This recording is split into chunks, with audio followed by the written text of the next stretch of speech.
हम देश के साथ कैसे जुड़ते हैं? हम देश के साथ इसलिए नहीं जुड़ते हैं कि हमारे पास पासपोर्ट होता है। हम देश के साथ जुड़ते हैं जब इमोशंस जुड़ते हैं उसके साथ। मैं कोई या तो उनके लिए टेररिस्ट था या तो पता नहीं क्या क्या हो गया उनके अंदर, मैंने ऐसा क्या क्राइम कर दिया कि वो हेट की आंखों से मेरे को देखने लगे। उसने मेरी शर्ट उतार दी और शर्ट उसके हाथ में थी and then he was laughing and abusing me and saying दाली गढ़वा दाली गढ़वा। तो उस माहौल में एक इंसिडेंट ऐसा होना और किसी को बोलना, ऐसा हशर तुम्हारे साथ भी होगा, तुम्हारी माँ बहन के साथ भी होगा अगर तुम यहाँ पर रहे।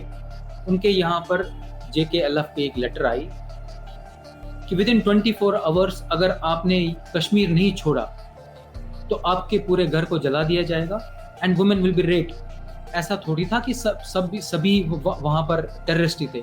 लेकिन क्या होता है जब एक ऐसा माहौल बनता है ना, तो अगर कोई आपकी हेल्प भी करना चाहिए ना, वो भी हेल्प नहीं कर सकती। ये कोई स्टोरी नहीं है जो मैं सुन रहा हूँ, ये कोई आर्टिकल नहीं है जो मैं अखबार में पढ़ रहा हूँ, या ये कोई चैप्टर नहीं है जो मैं किताब में पढ़ रहा हूँ। ये this is something that has happened with me. हमारी वुमेन और गर्ल्स ने जितनी तकलीफ जम्मू में सही है ना, उतना शायद, क्योंकि कश्मीर में तो ऑन द फेस था, वहां पर जम्मू में तो हम बात भी नहीं कर सकते। जब हम बात करते हैं आर्टिकल 370 हटाने की, वहां से आप जम्मू एंड कश्मीर जो भी इन पिछले 4-5 सालों के अंदर रहा वो कैसा रहा? 370 किसी को नहीं पता क्या है। 370 हटा दिया, 370 हटा दिया, भाई बहुत बड़ा कमाल हो गया एंड ऑल दैट स्टफ। किसी को नहीं पता। झंडा मेरी शिनाख्त है, झंडा खाली झंडा नहीं है, मेरी शिनाख्त है। हु एम आई? इस पॉडकास्ट पर हमने बात करी राहुल वांचू जी से। कश्मीर की पॉलिटिक्स पे बात हुई। कश्मीर पे पॉलिटिक्स के बाद में जो चुनाव है उनका जो परिणाम आएगा उसके ऊपर बात हुई। धारा 370 के ऊपर बात हुई। और सबसे ज्यादा महत्वपूर्ण, 1990 में जब कश्मीरी पंडितों ने अपने अपने घर छोड़े या उनको चादर निकाला गया, उसने किस तरीके से एक छोटे से लड़के की पूरी जिंदगी को बदल कर रख दिया। और वो जो दर्द है वो किस तरीके से आज भी वो अपने अंदर लेकर चल रहा है। ये सारी बातें हुई। इस पूरी बातों को देखने के लिए पूरा पॉडकास्ट देखिए। अगर आपने हमारा चैनल सब्सक्राइब नहीं किया तो please subscribe to our channel. Please enjoy the podcast. Rahul, welcome to Vilasan vibes. Thank you Pawan, thank you for inviting me to your podcast. आपसे बात करने का ऑफ कोर्स मेरा बहुत बड़ा सौभाग्य है। मैं सबको पहले बताना चाहूंगा व्यूअर्स को कि आप मेरे एक्स बॉस रह चुके हैं। उससे भी बड़ी चीज है कि बताना चाहूंगा अपने दर्शकों को कि आप कश्मीरी पंडित हैं। और आज का जो हमारा डिस्कशन है पॉडकास्ट का वो है जो कि नेशनल कॉन्फ्रेंस का मैनिफेस्टो है उसके ऊपर, और आने वाले समय के अंदर जम्मू कश्मीर के जो इलेक्शंस है वो, और आगे वो किस तरीके से ना सिर्फ जम्मू कश्मीर को बल्कि पूरे भारत को किस तरीके से आने वाले समय के अंदर पॉलिटिक्स हो चाहे उसका फ्यूचर हो, वो कहीं ना कहीं डिसाइड करेंगे। So I would want to ask you कि आपका जो करियर है, तो जब मैं करियर की बात करता हूं तो यहाँ पर मैं लाइफ तक आपके जाना चाहूंगा कि जब आप 1990s के अंदर कश्मीर के अंदर रहते हैं, कश्मीर के अंदर आपको सडनली वहां से हटना पड़ता है, आप जम्मू आते हैं, आप कैंप में रहना शुरू कर देते हैं। कैसी रही वहां की लाइफ और किस तरीके से उसने आपके ओवरऑल लाइफ को, करियर को, अपने चीजों को देखने की दृष्टि को किस तरीके से शेप अप किया? थैंक यू पवन। जैसा कि मैंने कहा कि धन्यवाद अपने पॉडकास्ट में इनवाइट करने के लिए। जहाँ तक पहली जो मैं बात बताना चाहता हूँ कश्मीरी पंडित्स के बारे में, बिकॉज वो इट्स मोर इम्पोर्टेंट ये जानना कि कुछ ऐसा माहौल, कुछ ऐसा इकोसिस्टम क्रिएट हुआ स्पेशली 1947 के बाद, जहाँ पर हिंदू हो या मुसलमान हो कश्मीर के, बिकॉज ऑफ स्पेशल स्टेटस जो इस स्टेट को एक प्रिविलेज दिया गया, उसकी वजह से हम हिंदू हैं या मुसलमान हैं, जो भी कश्मीरी है, हमारे को लगा कि यार हम अलग हैं। कहीं ना कहीं पर शायद पासपोर्ट भारत का था, लेकिन वो छोड़ के हमारे को, हम मैं कश्मीरी पंडित्स की भी बात कर रहा हूँ। हालांकि हमारा दिल दिमाग जो भी है वो भारत के साथ हमेशा रहा है, मतलब 1947 क्या, मैं 1947 से पहले की भी बात कर रहा हूँ, मैं तो खाली 1947 की बात नहीं कर रहा हूँ। बट ये जो प्रिविलेज की बात कर रहा हूँ ना, मैं मैं क्यों बोल रहा हूँ, ये आपको आगे पता चलेगा जब आप मेरे से सवाल पूछेंगे। ये प्रिविलेज हमारे दिमाग में तब से भरा गया है, और वो प्रिविलेज होना आज भी वही जारी है। चाहे हम निकाले गए कश्मीर से, अपनी होम्स एंड हर्थ से, या चाहे जो वो लोग वहां पर रहे मुस्लिम्स, उनके दिमाग में। या आपने भी देखा होगा, कभी कभी हम बात करते हैं, जो भी कश्मीरीज हैं, वो थोड़ा सा लगता है कि नहीं यार, इनको ये थोड़े से प्रिविलेज सोचते हैं अपने आप को। इसका मतलब क्या है? इसका मतलब ये है कि हम देश के साथ कैसे जुड़ते हैं। हम देश के साथ इसलिए नहीं जुड़ते हैं कि हमारे पास पासपोर्ट होता है। हम देश के साथ जुड़ते हैं जब इमोशंस जुड़ते हैं उसके साथ। तो इमोशंस तो हमारा खाली कश्मीर के साथ था। वहां पर आप लोग मतलब फॉर एग्जांपल, आप यूपी के, बिहार के, या जो भी जितने भी स्टेट्स हैं भारत के, वहां पर आप मकान नहीं बना सकते। अभी 370 के बाद की मैं उसके बाद की बात नहीं कर रहा हूँ, मगर मैं उससे पहले की बात कर रहा हूँ। तो मुझे पता है कि यार, कश्मीर से बाहर का बंदा तो यहाँ पर न जमीन खरीद सकता है, ना ही वो यहाँ का बाशिंदा है, यहाँ का है नहीं। तो वो इमोशंस नहीं जुड़े, मतलब people to people emotions connect नहीं हुए। ऑनेस्टली स्पीकिंग, 1990 से पहले जो जवाहर टनल है, मैं जम्मू की भी बात कर रहा हूं। जम्मू कश्मीर एक ही स्टेट है, लेकिन जवाहर टनल के उस साइड, मतलब मैं अगर इस समय कश्मीर में हूं तो जवाहर टनल के उस साइड जम्मू शुरू होता है, और जम्मू से फिर पूरा केरला तक भारत। वो हमारे दिलो दिमाग में फॉरेनर्स ही थे, टूरिस्ट ही थे, चाहे वो हिंदू हो चाहे वो मुसलमान। आप समझे? तो जो ownership of being an Indian है ना, वो बिकॉज हम प्रिविलेज्ड, हमारे को प्रिविलेज्ड फील किया गया, करवाया गया था, या हम फील कर रहे थे, उसकी वजह से एक्चुअली वो इमोशनल कनेक्ट नहीं बन पाया। तो यहां से मैं शुरू करता हूं अपनी 1990 की स्टोरी। एक्चुअली जो एक्सोडस हुआ था 1989 से हुआ था। 1989 सेकंड पार्ट से स्पेशली शुरू हुआ था। आपने ये काफ़ी स्टोरी सुनी होंगी किसी के जुबानी या किताब में या फिल्मों में। मैं वो बात नहीं करना चाहता हूँ, मैं अपनी एक्सपीरियंस की बात करना चाहता हूँ पवन जी आपके साथ।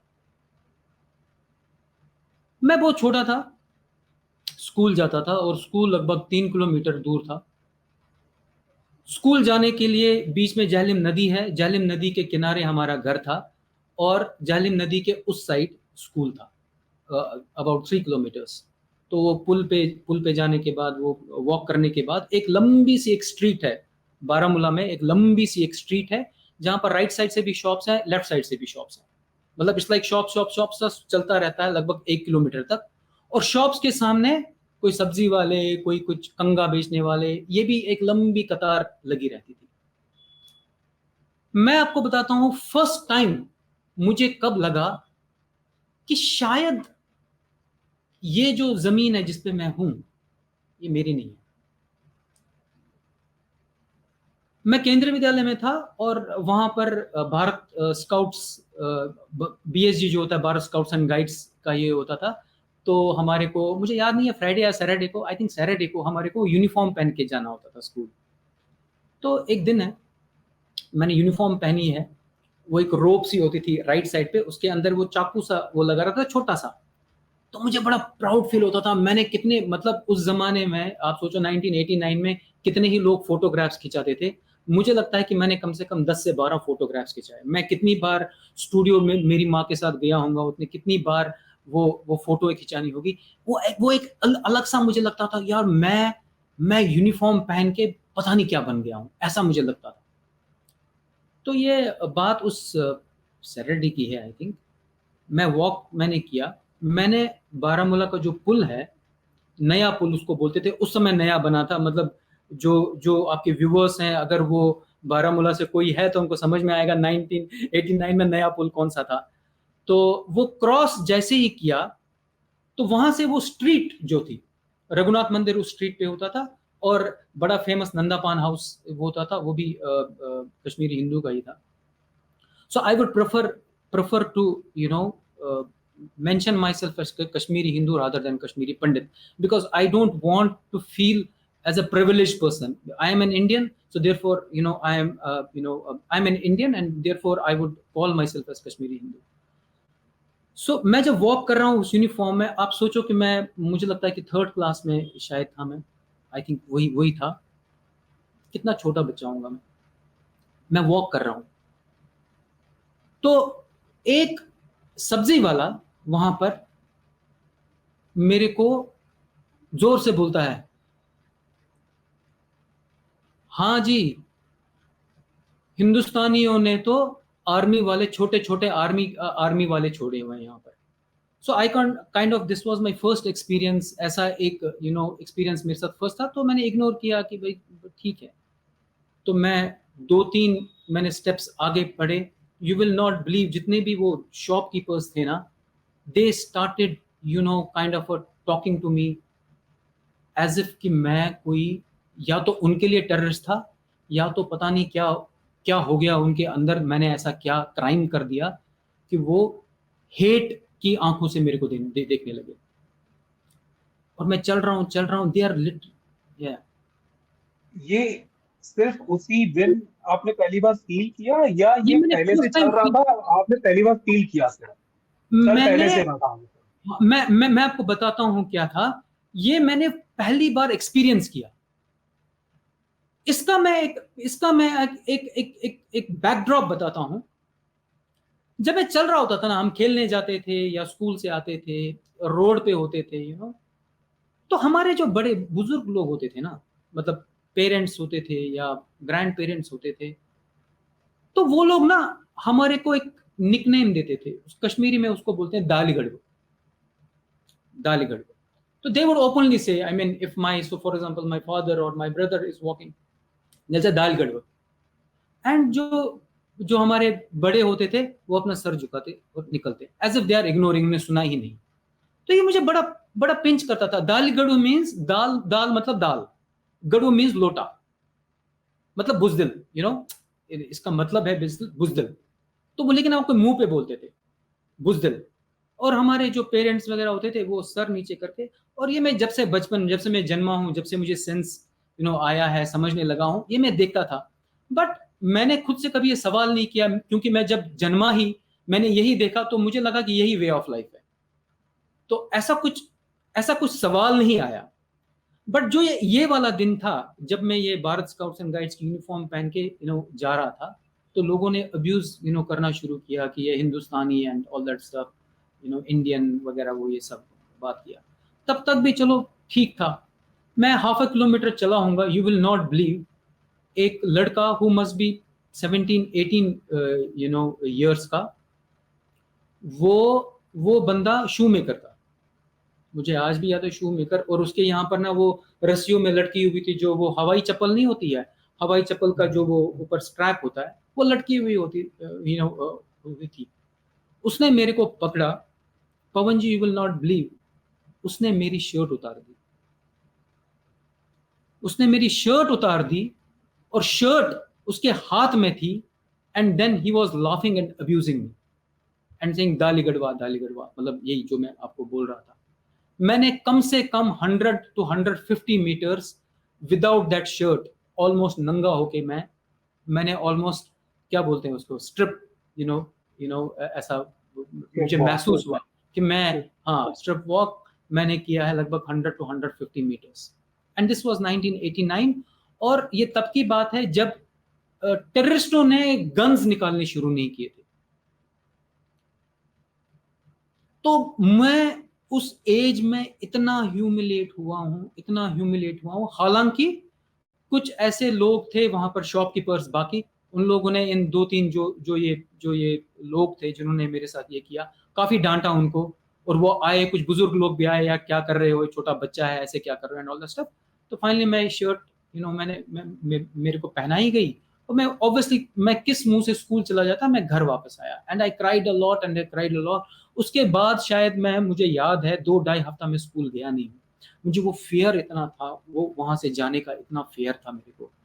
तो उसके बाद मेरी मदर ने ना, वहां पर उस जमाने में टांगा टांगा भी चलता था, मतलब पुराना, जिस जिस जिस एरिया में मैं रहता था उसको ओल्ड बारामूला बोलते हैं, और उस जमाने में उसको पाकिस्तानी बोलते थे। मैं उस एरिया में रहता था, लेकिन हमारे मोहल्ले का नाम रामघाट मोहल्ला था। मतलब ये भी एक बहुत बड़ी एक, I would say bravery bravery वाली एक स्टोरी है, जहां पर जो एरिया जिसको मिनी पाकिस्तान बोला जाता था, वहां पर एक रामघाट मोहल्ला है जिसका जो राम के नाम नाम पे था। जहां पर मुझे लगा कि यार मुझे क्या अपनी पूरी जिंदगी यहां बितानी है। So this is how it started ना। कट टू, एक दिन मैं कुछ 6-7 महीनों के बाद वहां पर किलिंग्स हो रही थी, कश्मीरी हिंदूज की किलिंग हुई। कोई दूरदर्शन के ये थे, कोई जज थे, तो उनको मारना शुरू हो गया। तो हमारे पास ऑब्वियसली अखबार वखबार तो आते ही थे, अखबार पढ़ते थे, तो उसमें वो किलिंग वगैरह की स्टोरी हो गई। खाली किलिंग की स्टोरी नहीं, डराना धमकाना, किडनैपिंग होना, it was a very common thing. See, lot of people will say यार इंसिडेंट्स कितने हुए हैं, 100-150 तो इंसिडेंट्स हुए हैं, बट एक दहशत मचाने के लिए ना एक incident is more than sufficient. देखो पवन, आप यूपी में हो, आप मेजोरिटी लोगों के साथ हो वहां पर, हम मिनी माइनॉरिटी थे वहां पर। वी वर लेस देन 10%, मतलब 7% के आसपास थे और स्कैटर्ड थे। तो उस माहौल में एक इंसिडेंट ऐसा होना और किसी को बोलना, ऐसा हशर तुम्हारे साथ भी होगा, तुम्हारी मां बहन के साथ भी होगा अगर तुम यहां पर रहे, it is more than sufficient. वहां पर चाहे with all due respect to all braves, शायद अशोका जी भी होते ना, तो शायद मुझे लगता है कि वो भी 2 बार सोचते कि नहीं मुझे यहाँ रहना है कि नहीं रहना है। बिकॉज आप ना, अपने मरने का फियर नहीं होता है, फियर होता है अपने परिवार का, वो बात होती है। और जब आपको पता ही है कि मरना ही है, तो फिर किस लिए आपको ये लड़ना है।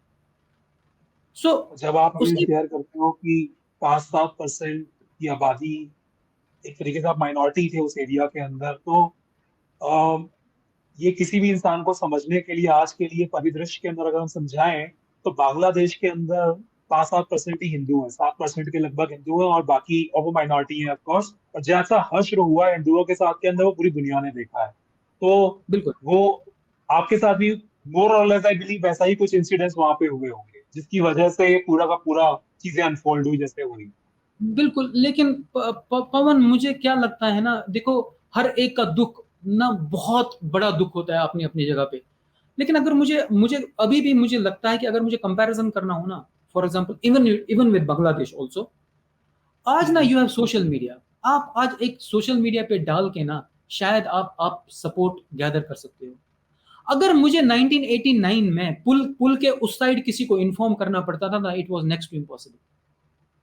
सो हमारी जो लड़ाई थी ना, वो बहुत इंडिविजुअल लड़ाई थी। आज जब बांग्लादेश की जब आप बात करते हो, तो वो साफ दिखता है यार उनके साथ क्या हो रहा है, इसमें तो कोई दो राय नहीं है।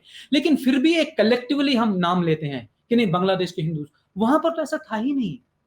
वहां पर तो मेरी लड़ाई पवन मेरे साथ थी।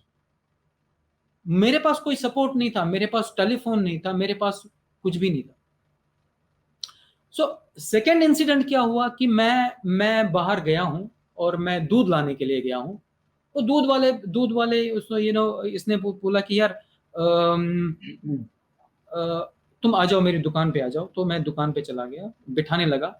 तो वहां की दुकानों पे मुझे नहीं पता बाकी जगह क्या होता, तो वहां की दुकानों पे दूध या दही लेने के लिए जाओ ना, तो फिर छोटे बच्चे होते थे, तो फिर वो उनको बोलते थे थोड़ी सी दही हाथ पे देते, तो वो दही हाथ पे देते थे। तो उसने कहा कि चलो तुम ऊपर आ जाओ, मैं तुम्हें दही खिलाता हूँ। मैंने कहा चलो ठीक है। वही बच्चे ही थे। तूने पहले आराम से प्यार से बोला, आपके पापा क्या करते हैं? But I don't know what. मैंने उनको कहा कि मेरे पापा टीचर हैं।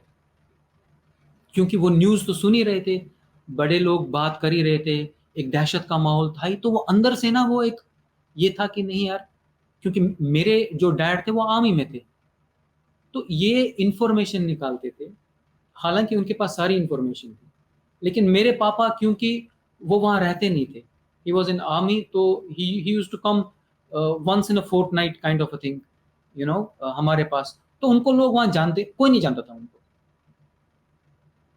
तो ये सब बातें हुई, तो मैंने कहा कि वो टीचर हैं।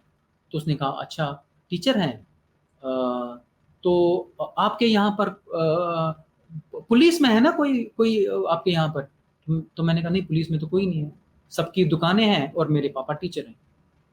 तो he was trying to kind of figure out कि कौन क्या पर है। आप विश्वास नहीं करोगे, नेक्स्ट डे हमारे मोहल्ले में एक एक घर है, तो उनके जो फादर हैं वो पुलिस में थे, जम्मू एंड कश्मीर पुलिस में थे। उनके यहाँ पर JKLF की एक लेटर आई कि विद इन 24 आवर्स अगर आपने कश्मीर नहीं छोड़ा तो आपके पूरे घर को जला दिया जाएगा and women will be raped. और पवन, ट्रस्ट मी, जो मैं बोल रहा हूं ना, एज इट इज यही उर्दू की लैंग्वेज में यही लिखा था, with seal and stamp. Police का कोई कंट्रोल नहीं था इन चीजों पे। पुलिस वॉज एब्सोल्युटली, अगर आप 1989 की अगर आप न्यूज भी खंगाल के देखो ना, जम्मू कश्मीर की आधी से ज्यादा पुलिस तो वैसे ही JKLF में, दे वर सपोर्टिंग JKLF। ठीक है, आर्मी अभी थी नहीं, बीच बीच में कभी BSF आती, कभी CRPF आती, लेकिन वो भी कितना ही कर लेते। आज भी जम्मू कश्मीर का लगभग 80% 85% गाँव में, तो गाँव में कहाँ पर तब CRPF आती और कहाँ पर ये, हालांकि हम गाँव में नहीं थे, बारामूला मेन उसमें थे, बट मैं एक एग्जाम्पल बोल रहा हूँ। तो उसी दिन वो लोग वहां से चले गए। तो ये सिलसिला, कटिंग लॉन्ग स्टोरी शॉर्ट, ये सिलसिला हर दिन का था पवन, कि मेरे डैडी को कोई मार तो नहीं देगा, मेरी छोटी छोटी सिस्टर्स हैं, मोहल्ले की लड़कियां हैं, कि उनके पास कोई तो नहीं आएगा। मेरी मॉम ने बाहर जाना बिल्कुल बंद कर दिया, बिल्कुल बंद कर दिया, कि क्या हो क्या नहीं हो। ये सब डर का माहौल था। और हर दिन ऐसी स्टोरीज आ रही थी कि ये एक कश्मीरी हिंदू वुमेन है, उसको जी उसका रेप कर दिया गया, उसको उसके मशीन से काट दिया गया, फिर पता नहीं कहाँ गायब किया, किसी को गायब कर दिया और वो वापस ही नहीं आया, किसी को जेल में पत्थर बांध के गिरा दिया। It was a daily story kind of thing. तो यहाँ से ये जो डर वगैरह है ये यहाँ से शुरू हो गया, और हर एक के घर में लगभग ये चिट्ठियां आती रही, और जब ये चिट्ठियां आती रही तब लोग निकलते गए। अच्छा, जिन लोगों के साथ अच्छा था, जो ऐसा थोड़ी था कि सभी वहां पर टेररिस्ट ही थे, लेकिन क्या होता है जब एक ऐसा माहौल बनता है ना, तो अगर कोई आपकी हेल्प भी करना चाहे ना, वो भी हेल्प नहीं कर सकते हैं। क्योंकि क्योंकि उस समय टेररिस्ट खाली हिंदुओं को, तो शुरू शुरू में तो उन्होंने हिंदुओं को मारना शुरू किया, लेकिन बाद में मुसलमानों को भी मारना शुरू कर दिया। तो वो लोग भी डरने लगे कि यार अगर हमने इस हिंदू के साथ, कोई मेरा गहरा दोस्त, मतलब मेरी मॉम, मैं आपको एक एग्जांपल बोलता हूँ, मेरी मॉम को क्या बोलते हैं, मम्मी बोलते थे, जो मेरे मेरे ब्रदर हैं, बेसिकली सबसे छोटे अंकल है, मैं उनको ब्रदर ही बोलता हूँ। तो उनके जो सर्कल था, उसमें से दो जो मुस्लिम ये लोग थे, जो अंकल थे, हमारे घर आते थे और मेरी मॉम से राखी बनवाते थे। I mean you have to believe me on this. उन लोगों ने बात करना बंद कर दिया।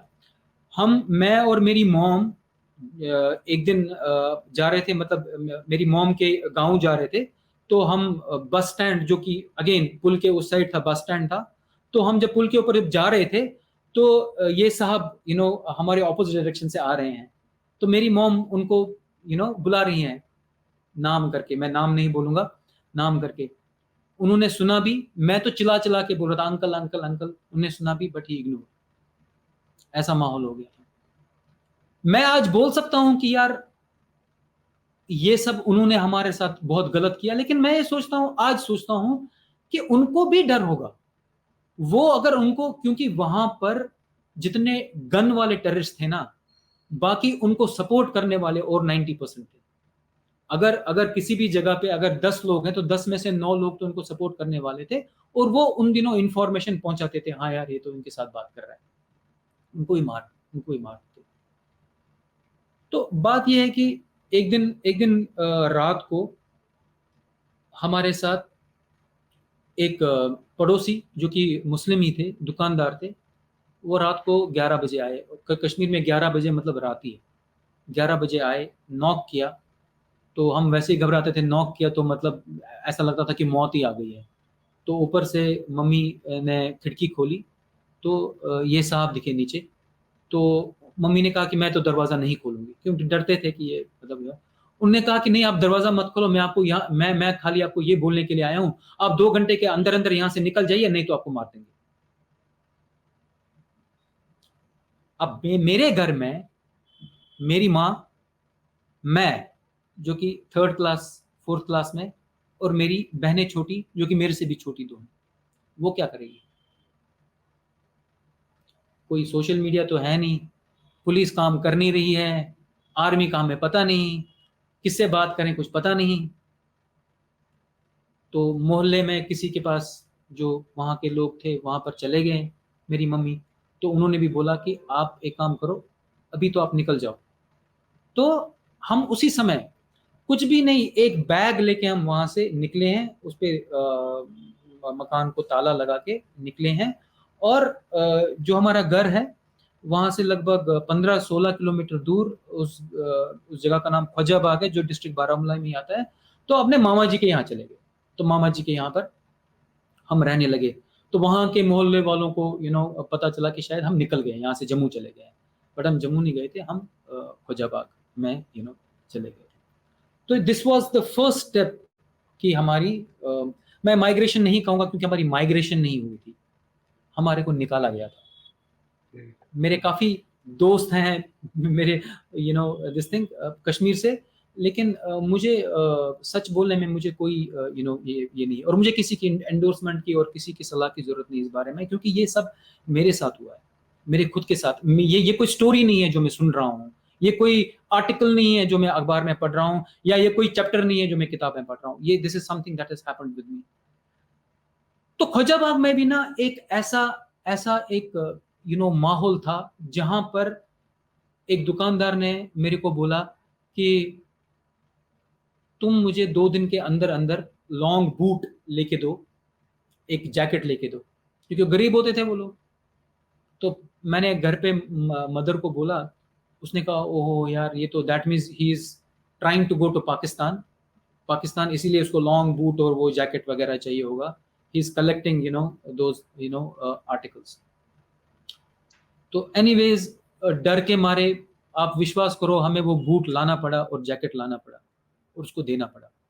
But why were you obliged? क्यों आप उसको ऑब्लाइज कर रहे ऑब्लाइज थे? नहीं, वो ऐसा नहीं था पवन कि वो रिक्वेस्ट करते थे। इट वाज अच्छा, वो लाइक बोला कोई भी है आया तो बोला है, करना। Otherwise you are on radar, नहीं तो red flag. It's like that. हाँ, तुम या तो हमारे साथ हो या तो हमारे साथ नहीं हो, there is nothing in between. It was like that. चलो जी, हो गई ये बात। तो उस दिन तो कुछ दिनों के बाद, 1-2 हफ्ते के बाद, ऐसे ही हमारे घर के बगल में एक और घर था उनको बड़ी मम्मी बोलते थे ये थे। तो वहां पर क्या हुआ, वहां पर टेररिस्ट आए और पता चला कि जो उनकी बेटी थी, उनकी बेटी को उस दिन ये बोला गया कि उसको अगवा कर दिया गया, दैट्स इट। और उसी दिन रात को कुछ लोग आए और उनको बोला कि इनको, जो जिनको बड़ी मम्मी बोलते थे, उनके घर वालों को बोला कि अब आपकी बारी है, और आज रात को ही आपको भी, आपके घर से भी किडनैपिंग होगी। तो जब ऐसी बात दिस हुई, इज हैपनिंग इन मामा जी का घर, जहाँ मामा जी का घर था वहां हो रहा है ये जहाँ सब? मामा जी के यहाँ पर रहते थे ना, उसके बगल वाला घर, जहाँ मामा जी के हम यहाँ थे उसके बगल वाला घर। तो उनकी बेटी का तो अगवा हो गया, वो अखबार शखबार में नेक्स्ट डे आया था, एंड अपेरेंटली ये हुआ था कि उनके साथ रेप हुआ था, एंड देन उसको शायद जहली में पत्थर बांध के उसको डुबो दिया गया। तो ये हुआ कि जब लोग आए और उनको बोला कि यही चीज आपके साथ भी रात को होने वाली है, तो उन लोगों ने भी ट्रक मंगवाई और हम भी उसी ट्रक में जाके हम जम्मू चले गए। बिकॉज अगर उनका ऐसा होता था, उनका है तो फिर हमारी बारी है, तो इट वाज लाइक दैट। अच्छा, इसमें क्या था, because communication was so limited Pawan, कि अगर मुझे 2 किलोमीटर दूर किसी को इन्फॉर्म करना होता ना, या कुछ बोलना होता कि यार मेरे साथ ये तकलीफ इस समय हो रही है, इट वॉजंट पॉसिबल, मतलब वो पॉसिबल नहीं था, वो कम्युनिकेशन नहीं था, आपको फिजिकली जाना पड़ता, उससे बात करनी पड़ती, तब जाके बोलना पड़ता। अच्छा, सेकंड चीज क्या था, जब हम वहां से निकल रहे थे ना, तो लॉट ऑफ नहीं, I would say 99% of us, हम लोग रात को निकलते थे ताकि बाकी लोगों को पता ना चले हम निकले हैं, अदरवाइज वो रोक के वहीं पर मार डालते। तो एनीवेज, तो हम पहुंचे उधमपुर में ज्यादा कुछ सामान तो था नहीं। उधमपुर में हम उतरे और वहां पर कम्युनिटी के ही लोग थे जिन्होंने बंदोबस्त करके रखा था। क्योंकि देखो, मैं आपको बताऊं, ये एक बिटर ट्रूथ है, लेकिन पता नहीं क्यों मेरा मन कर रहा है कि because I am this is an in conversation with you Pawan, so I am wanting to open my heart. एक तो था कि यार टेररिस्ट लोग जो थे ना, उन लोगों ने तो हमारा जीवन बर्बाद कर ही दिया था, सच पूछो तो। लेकिन जब हम जम्मू पहुंचे ना, मुझे लगा कि यार जम्मू में अपने लोग हैं, हिंदुस्तान के लोग हैं। पवन, पहले 10 साल ना, मैं हर दिन हर घंटा ये सोचता था कि इससे अच्छा तो था उन टेररिस्टों से उनके हाथ मरते। ऐसा क्यों? काफी लोग इस चीज से शायद गुस्सा भी होंगे, ये क्या बोल रहा है, लेकिन ये सच्चाई है। जो जम्मू में 1990 में कश्मीरी पंडित, ये मेरे से एग्री करेगा, जो जम्मू के लोगों ने जो सब लोगों ने नहीं, लेकिन आई वुड से 50% लोगों ने जो सलूक किया ना, वो भगवान किसी के साथ सलूक ना करे।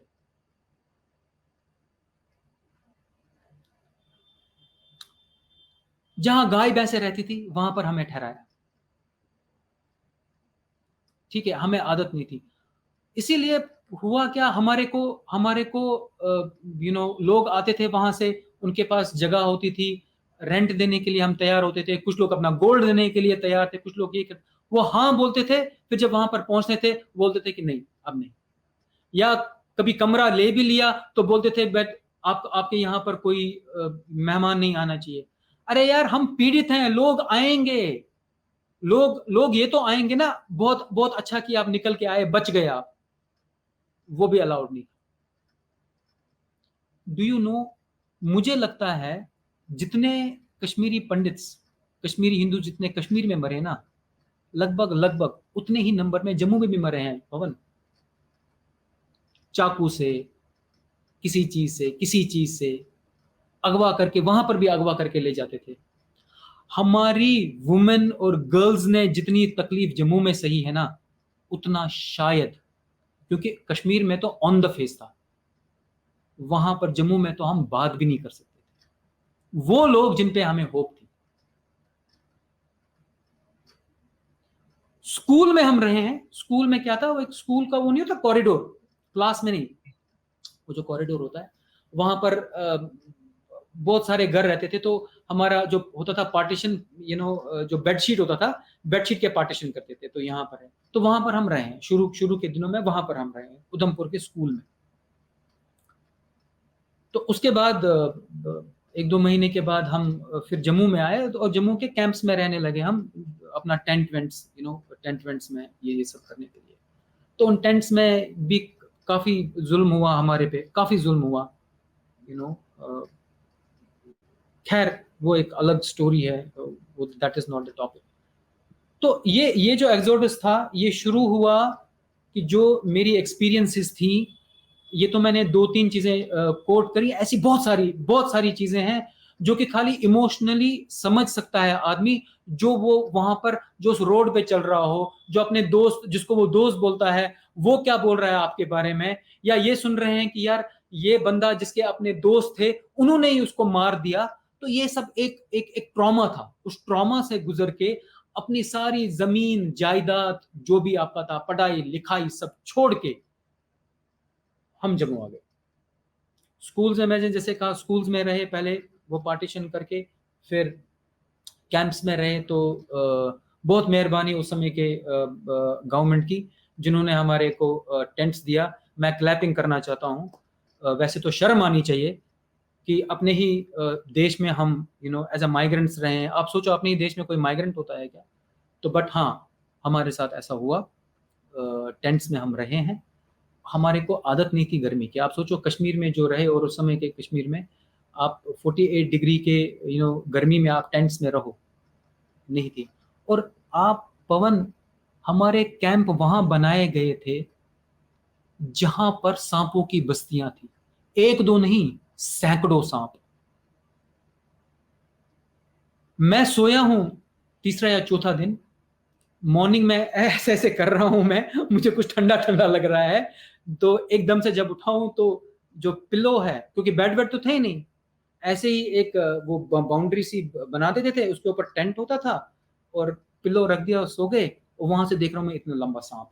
अच्छा, ये सांप ऐसा नहीं है कि मतलब ये कोई एक दिन का काम है, ये डेली के 3-4 तो हम वो घूमते रहते थे, बिकॉज शायद उनका आशियाना, उनका घर किसी ने तोड़ा था, उसके ऊपर हमने कैंप, हमारे कैंप बनाए गए थे। और ये मैं सारे कैंप्स की बात कर रहा हूँ, एक ही कैंप नहीं था। हमारा पुरखू कैंप था, मिश्री वाला कैंप था जो कि 2.5 किलोमीटर दूर हमसे था। हमसे पहले मुठी कैंप था जो कि लगभग 8 किलोमीटर पहले था। उधमपुर में बटरवाली, वो भी एक कैंप था, और भी नगरोटा में कैंप था, और भी एक दो और कैंप्स थे।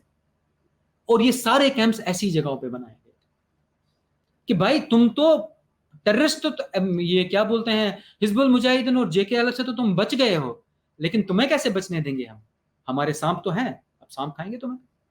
तो क्या मतलब गवर्नमेंट का क्या इंटेंशन था? ये मुझे गवर्नमेंट का लिटरली क्लियर नहीं हो रहा है। क्या वो चाहते थे सेव करना, या ये एक्चुअली में चाहते थे कि ये नहीं, खत्म हो जाए? देखो क्या था कि गवर्नमेंट को सबसे पहले तो खुद ही समझ में नहीं आ रहा था हो क्या रहा है। It took lot of time, उनको समझ ही नहीं आया कि यार ये हो क्या रहा है। ये जगमोहन साहब, जब ये सब इंसर्जेंसी शुरू हो गई, तो जगमोहन साहब थे गवर्नर J&K, उनने बहुत अच्छा काम किया। उन्होंने काम किया तो उनको फटाफट से हटा दिया गया। तो उसके बाद ही ये जो एक्सोडस था, वहां से निकालना एंड ऑल दैट स्टफ, हमारा वहां से मूव होना, ये उनके बाद ही शुरू हुआ। देखो, गवर्नमेंट का इंटेंशन कोई गलत नहीं था, ऐसा नहीं था कि वो कश्मीरी पंडितों को मारना चाहते थे। एथनिक क्लिंजिंग तो वहां के टेररिस्ट करना चाहते थे, गवर्नमेंट नहीं। लेकिन गवर्नमेंट ना इग्नोरेंट थी। गवर्नमेंट को ये समझ नहीं आ रहा था कि ये लोग वहां से अगर आए हैं तो इनके साथ करना क्या है। कोई प्लान नहीं था, कोई ऐसी कमिटी नहीं बनाई गई कि भाई इनको देखो, इनके साथ क्या है क्या नहीं है। it took lot of time, it took 3-4 years for them to understand what exactly is happening. तो खैर, टेंटों में हम आए, तो अब वो, क्योंकि टेंट्स में आप सोचो कि 3-4 हजार टेंट्स एक साथ हैं, 3-4 हजार लोग एक साथ रह रहे हैं, तो कैसा माहौल होगा वहां का। और हमारा हमारा हमारा कैंप तो वहां पर था, उसके जस्ट 50 मीटर 60 मीटर्स पे शमशान भूमि थी, उस पूरे एरिया की शमशान भूमि थी।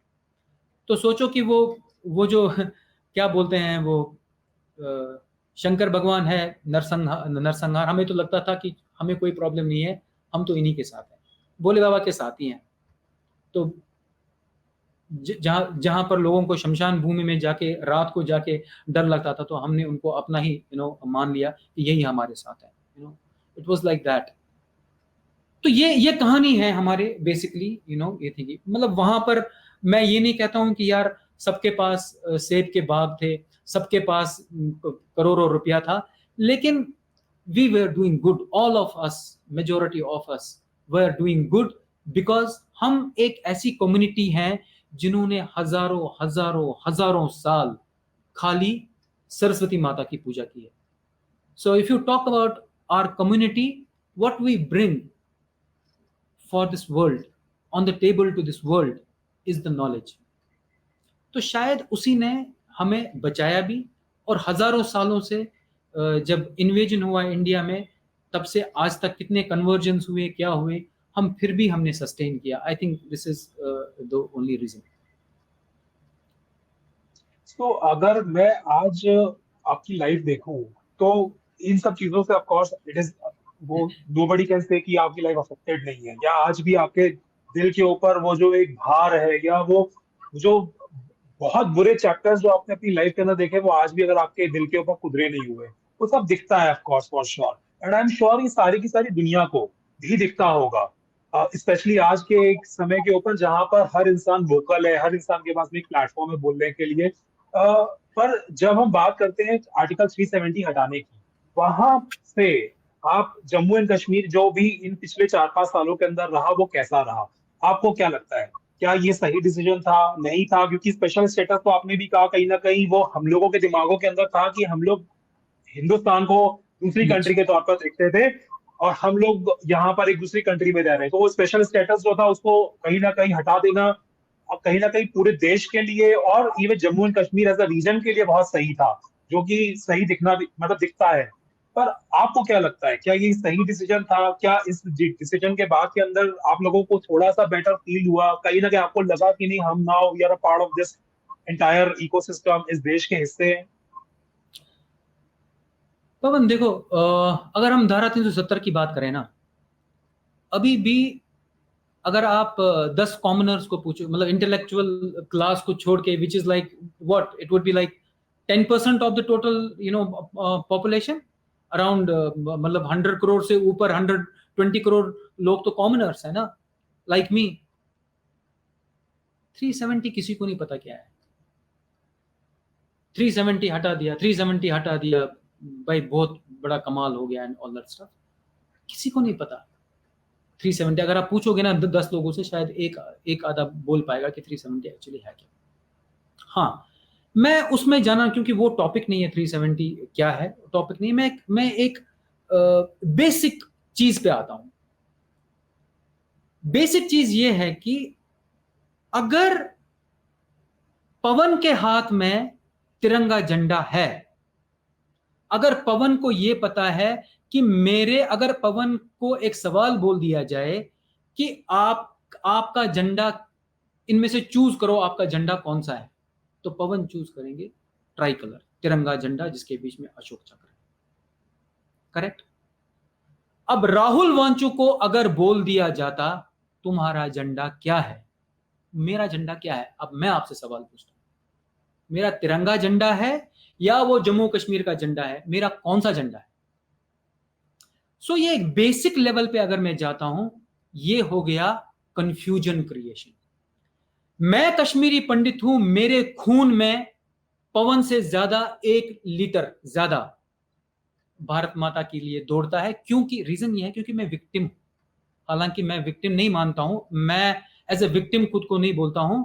मैं सोचता हूं कि मैं शायद एक ब्रेव, कोई तो मैं, मतलब मेरे हाथ में शायद गन नहीं है, वर्दी नहीं है, लेकिन गन और वर्दी के बगैर मैं एक ऐसा सोल्जर हूं जिसने भारत माता के लिए लड़ा है। मैं ये सोचता हूं। लेकिन उस सोच को आप क्या करोगे जहां पर आपने पॉइंट ऑफ कंफ्यूजन क्रिएट किया, चाहे चाहे वो यहां के पॉलिटिशियंस ने किया, संविधान को चेंज करके 370 को लागू करके, उसमें मेरी क्या गलती है? आपने मेरे दिमाग में क्यों कंफ्यूजन क्रिएट किया कि मेरा झंडा क्या है? झंडा मेरी शिनाख्त है। झंडा खाली झंडा नहीं है, मेरी शिनाख्त है, हु एम आई। आपने वहां कंफ्यूजन क्रिएट किया। अब आपने कंफ्यूजन क्रिएट किया दो कम्युनिटीज में। 92% जो लोग थे वहां के मुस्लिम्स थे, दे वर स्क्यूड टुवर्ड्स कश्मीर का झंडा। आप समझे मेरी बात कि दोनों में से, हाँ चलो अच्छा हिंदुस्तान का झंडा तो है, चलो ठीक है, हिंदुस्तान का झंडा भी है, लेकिन मेरा झंडा कश्मीर का झंडा है। और जो हम हिंदू थे, हम बोलते थे चल यार कश्मीर का झंडा है, लेकिन मेरा झंडा हिंदुस्तान का झंडा है। लेकिन दोनों कम्युनिटीज में आपने पॉइंट ऑफ कंफ्यूजन क्रिएट किया only because of your votes. आपने मुसलमानों के साथ भी धोखा किया, आपने हिंदुओं के साथ भी धोखा किया। धारा 370 किसी मुसलमान को नहीं चाहिए था। आज देखो, आज ये दिलो दिमाग में भरा हुआ है, मुसलमान के भी और हिंदू के भी। मैं कश्मीरी की बात कर रहा हूं। तो आज हो सकता है आप किससे पूछोगे तो बोलेंगे नहीं नहीं 370 अच्छा है। उनको पता नहीं है 370 क्या है, मैं सच बता रहा हूं। लेकिन ये over the period of so many years, so many decades वो भर दिया गया है। वो एक्सप्लेन नहीं कर पाएंगे, लेकिन वो बोलेंगे नहीं 370 370 370। लेकिन आपने अपने लिए ये कंफ्यूजन क्रिएट किया। आपने ये प्रिविलेज हमारे को दिया क्योंकि हम इमोशनली डिटैच रहे हिंदुस्तान से। तो 370 अगर आप मुझसे पूछोगे ना, पवन, मेरी जिंदगी में 370 हो या 370 ना हो, मेरी जिंदगी में कोई फर्क नहीं पड़ा। 370 आज नहीं है, मैं आज भी एक रिफ्यूजी बन के रह रहा हूं। पवन, आप आज जहां पर भी रह रहे हो, आपका मन करेगा उठ के आप बोलोगे कि नहीं, मुझे अपने रूट्स में वापस जाना है, I will go back to my roots. कौन रोकेगा आपको? आज प्रधानमंत्री जी हैं, वो आज सोचेंगे कि फॉर एग्जाम्पल कि नहीं यार, मुझे ना कार्य, अपना मैक्सिमम कार्य जो है प्रधानमंत्री कार्यालय का जो भी उनसे रिलेटेड है, मैं अपने गुजरात से करना चाहता हूँ। ठीक है? या कोई कोई भी इंसान बोल सकता है कि यार मुझे अपना, मैं ना अपने उसमें जाना चाहता हूँ, मेरी रूह को सुकून मिलता है, मैं अपने रूट्स में वापस जाना चाहता हूँ। राहुल वांचू भी जाना चाहता है, कैसे जाएगा? मैं दिल्ली का हूं क्या? मैं कश्मीर का हूं क्या? मैं मुंबई का, मैं कहां का हूं? यार आपको तो बोल देंगे ना कि आप XYZ के हो, लेकिन आजकल आप यहां पर रह रहे हो, या आप खुद बोलोगे कि नहीं यार, मैं क्या बोलूं? सो 370 हटाना ये एक बहुत डिसीजन था। हमारी कम्युनिटी ने इसका वेलकम किया, पूरे भारत ने इसका वेलकम किया। लेकिन मुझे लगता है कि पूरे भारत से ज्यादा शायद कश्मीरियों से रिलेटेड ये है। पूरे भारत को क्या ही फर्क पड़ा होगा ज्यादा से ज्यादा ये सोच के कि नहीं, मुझे कश्मीर में शायद जमीन खरीदने को मिले, जो कि like it's a separate topic. आप खरीद सकते हो, नहीं खरीद सकते हो, बिकॉज हिमाचल में भी नहीं खरीद सकते हो। सो वहां हिल काउंसिल है और ये सब वो अलग चीज है। बट मैं कह रहा हूँ एक एक बोलने वाली बात, हाँ 317 गया, लेकिन वो रिलेटेड हमारे हैं, बिकॉज इम्पैक्ट किसके ऊपर है? इम्पैक्ट हमारे ऊपर है। 370 हटा, बहुत अच्छा हुआ, क्योंकि अब मेरे दिल में कोई कंफ्यूजन नहीं है, मेरे हाथ में तिरंगा है। उनके हाथ में भी चाहे वो कोई ऑप्शन नहीं है, बट तिरंगा ही होना है। There is only one flag. Constitution, can you believe एक कंट्री में दो दो कॉन्स्टिट्यूशन हो? अमेरिका में है, अमेरिका में जितने भी 50 स्टेट्स हैं उनके, लेकिन अमेरिका बना कैसे? अमेरिका अमेरिका भारत नहीं है, अमेरिका ब्रिटेन नहीं है, अमेरिका फेडरेशन था। ये कुछ 10-12 स्टेट्स ने फैसला किया, चलो हम एक जैसा कुछ करते हैं, हम स्टार्टअप हैं, चलो एक जैसा कुछ करते हैं, और जुड़ते जुड़ते जुड़ते जुड़ गए, एक सेंट्रल कॉन्स्टिट्यूशन बना, और सबने बोला कि आपका अपना अपना कॉन्स्टिट्यूशन भी है। अमेरिकन जो आज वहां पर हैं वो रियल अमेरिकन थोड़ी हैं, वो वहां के रूट्स, तुमको क्या फर्क पड़ता है? हम यहीं के हैं भाई। मेरा लिखित पंचांग 2050 साल है, लिखित पंचांग, दैट मीन्स मैं कम से कम 6000 साल से वहां पर बैठा हूं। 6000 साल से हूं मैं। कश्यप ऋषि जब वहां पर आए, वहां से हूं मैं। तो मेरा कॉन्स्टिट्यूशन कैसे अलग हो सकता है? एक देश में कैसे दो कॉन्स्टिट्यूशन हो सकते हैं? तो 370 हटना जरूरी था, और मैं सैल्यूट करता हूं कि अगर पार्लियामेंट ने उसको पारित किया और 370 हटाया। बट अगर आज हम, क्योंकि लगभग 10 साल होने को आ गए और 10 साल के बाद में इलेक्शन होने वाले हैं, इलेक्शंस के टाइम के अंदर अगर हम नेशनल कॉन्फ्रेंस का मैनिफेस्टो देखते हैं तो उमर अब्दुल्ला कहते हैं कि हम अगर पावर में आते हैं, जो कि ऑफकोर्स कांग्रेस के साथ में लड़ रहे हैं, कि हम 370 दोबारा लेकर आएंगे। मतलब स्पेशल स्टेटस जो जम्मू कश्मीर का था वो दोबारा से हम बेसिकली रीस्टेट करेंगे। हम पाकिस्तान के साथ में दोबारा डायलॉग स्टार्ट करेंगे। हम जो AFSP है, armed forces special power act, उसको हम कहीं ना कहीं खत्म कर देंगे या बहुत लिमिटेड कर देंगे। तो आप and there are many other things of course in the या मैनिफेस्टो। बट आप कैसे देखते हो उसको? क्योंकि बीजेपी अगर पावर के अंदर आती है तो ऑफ कोर्स वो कहीं ना कहीं इस चीजों को दोबारा लेकर नहीं आएगी, क्योंकि वो कहीं ना कहीं अगर देखा जाए तो बीजेपी की वजह से ही, या जो इंडिया की गवर्नमेंट है जो सेंटर के अंदर, उसकी वजह से ही 370 हटा। पर आपको क्या लगता है, क्योंकि इलेक्शंस तो अब सर पे है, इसी महीने होने वाले हैं, आप कैसे देखते हो इस पूरे के पूरे सिनेरियो को आप? क्योंकि अगर 370 वापस दोबारा आता है, तब जो कंफ्यूजन जैसा आपने कहा हटा था, वो क्या दोबारा आएगा? वो लाइफ को किस तरीके से, सिर्फ मैं कश्मीरी हिंदूज की बात ही नहीं करूंगा, ओवरऑल कश्मीर की बात करूंगा, वो किस तरीके से इम्पैक्ट करेगा? देखो पवन, इसमें ना there are two faces of the coin. पहले मैं सीधा मैनिफेस्टो पे आता हूँ, जो नेशनल कॉन्फ्रेंस का मैनिफेस्टो है, जिसमें 370 है, जिसमें पत्थरबाज जो है उनकी फैमिलीज को जॉब देना है, जिसमें राइट आपने, मुझे नहीं पता कि उसमें ये पाकिस्तान से बात करना है इंक्लूडेड है कि नहीं, बट फॉर डिस्कशन से मान लो अगर है तो दिस थिंग। देखो दो चीजें हैं। फारूक साहब जो कि चीफ मिनिस्टर रहे हैं काफी बार JNK के, जब कश्मीरी हिंदुओं का कत्ल हो रहा था वहां पर, तब फारूक साहब वहां पर हमें अकेला छोड़ के लंदन चले गए। तो यहां से शुरू होती है बेसिकली कि मैं फारूक साहब के बारे में क्या बोलूं। एक इंसिडेंट ये है जहां पर आपका चीफ मिनिस्टर, जो कि आपके बड़े होते हैं, ठीक है, हम कश्मीर में जब हम वोट करते थे, मैंने सुना है, तो हम नेशनल कॉन्फ्रेंस को ही वोट करते थे। Majority of the Hindus would vote for national conference. तो हमने जिनको चीफ मिनिस्टर का वोट दिया, चाहे हम माइनॉरिटी में ही थे, वो जब हमारे को मारा जा रहा था, जब हमारे पे इतनी बड़ी त्रासदी आई हुई थी, वो चले गए। अब मैं उसमें नहीं जाना चाहता हूं कि वो क्यों गए, क्या गए एंड ऑल दैट स्टफ, मैं उसमें जाना नहीं चाहता।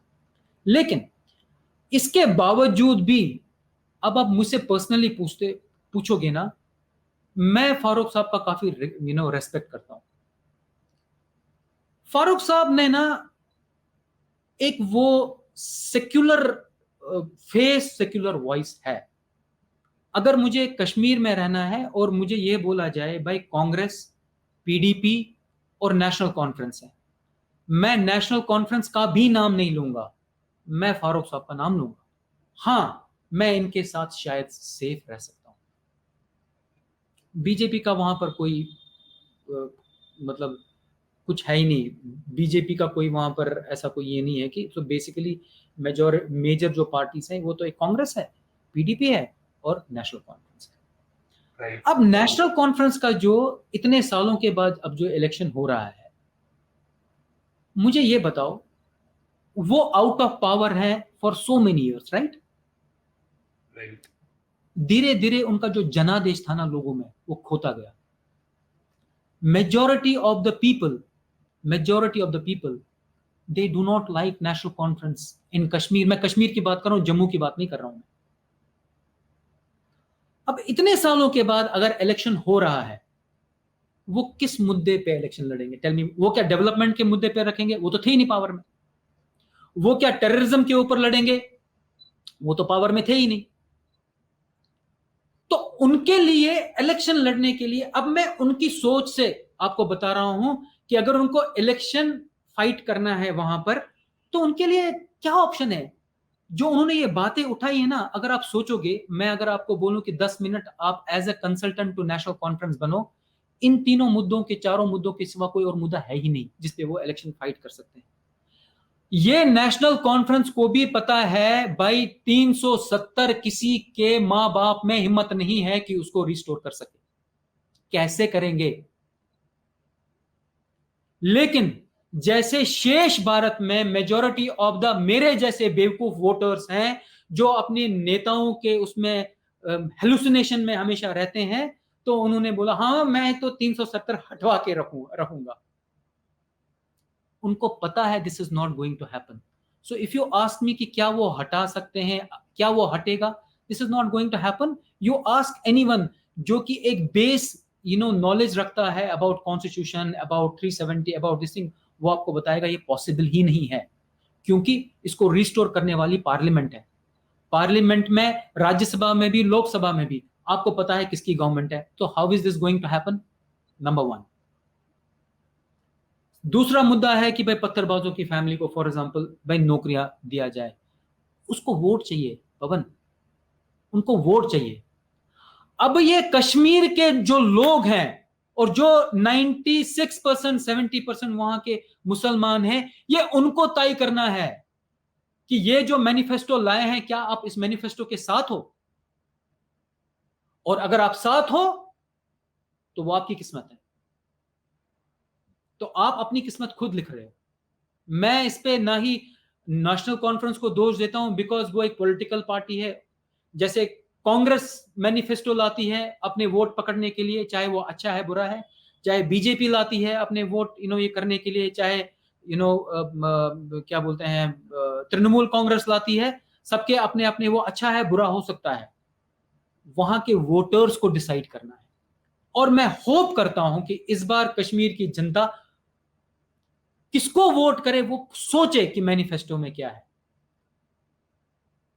आप बट मैं फिर पत्थरबाजों की फैमिली को आप चाहते हो कि आप उनको नौकरी दे दो, अव्वल तो ये होगा नहीं।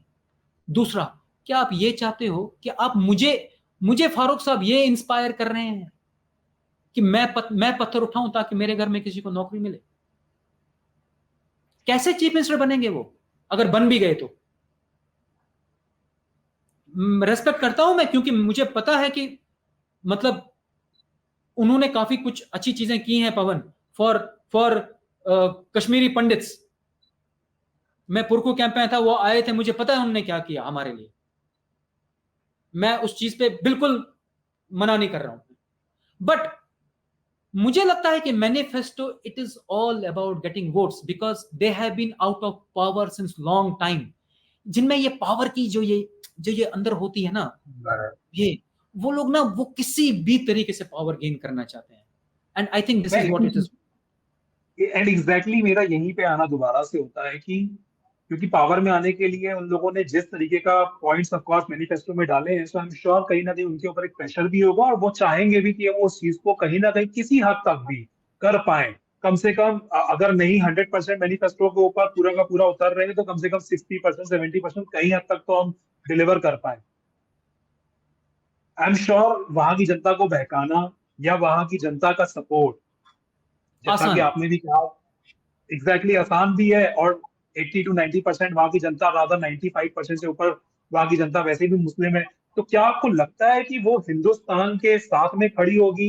As an when I am saying Hindustan, actually मैं कहीं ना कहीं इसको बीजेपी पार्टी से जोड़कर देख रहा हूँ, जिसने कहीं ना कहीं हद तक 370 हटाने में वहां पर बहुत बड़ी भूमिका निभाई, या वो नेशनल कॉन्फ्रेंस और कांग्रेस के साथ खड़ी होगी, इनको जिताएगी?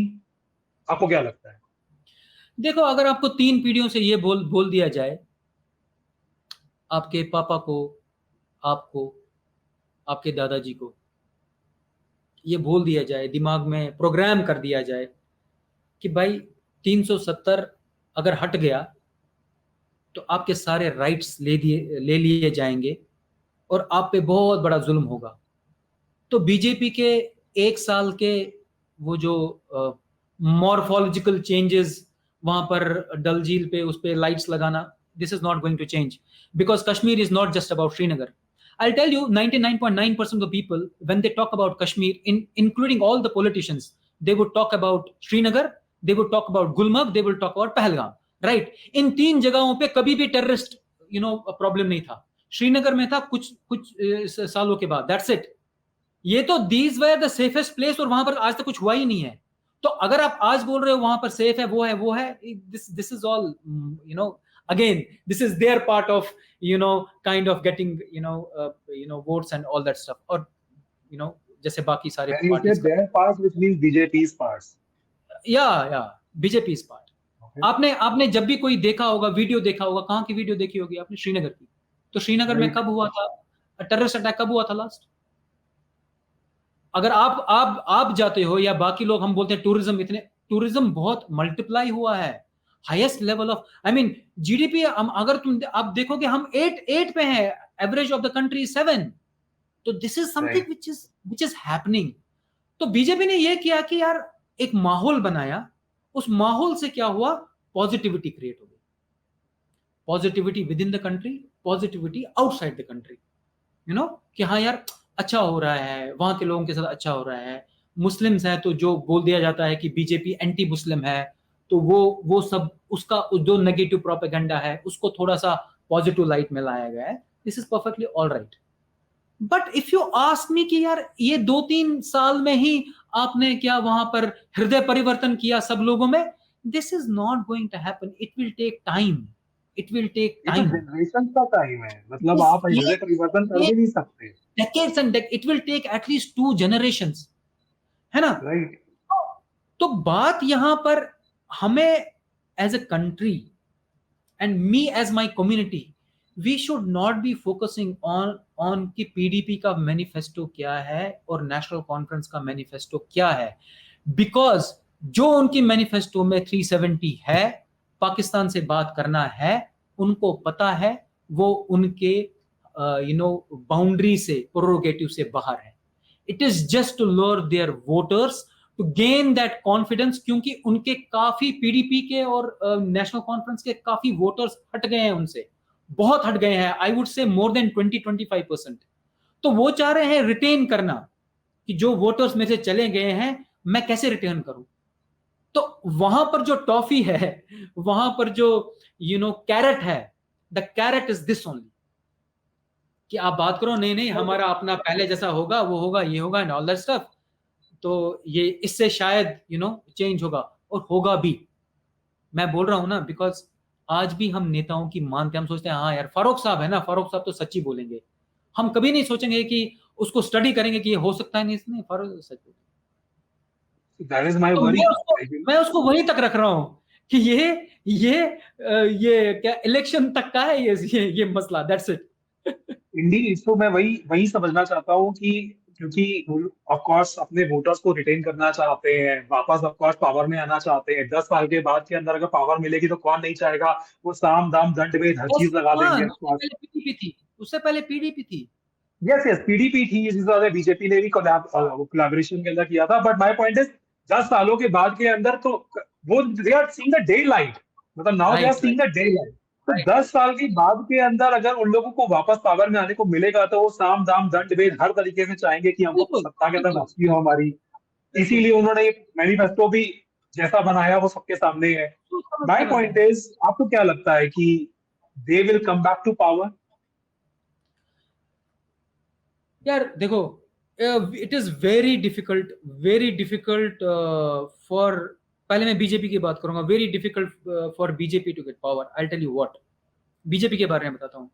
जैसे नेशनल कॉन्फ्रेंस ने अपना वोटर खोया है ना, बीजेपी ने उससे ज्यादा वोटर खोया है जम्मू में, जो उसके वोटर्स.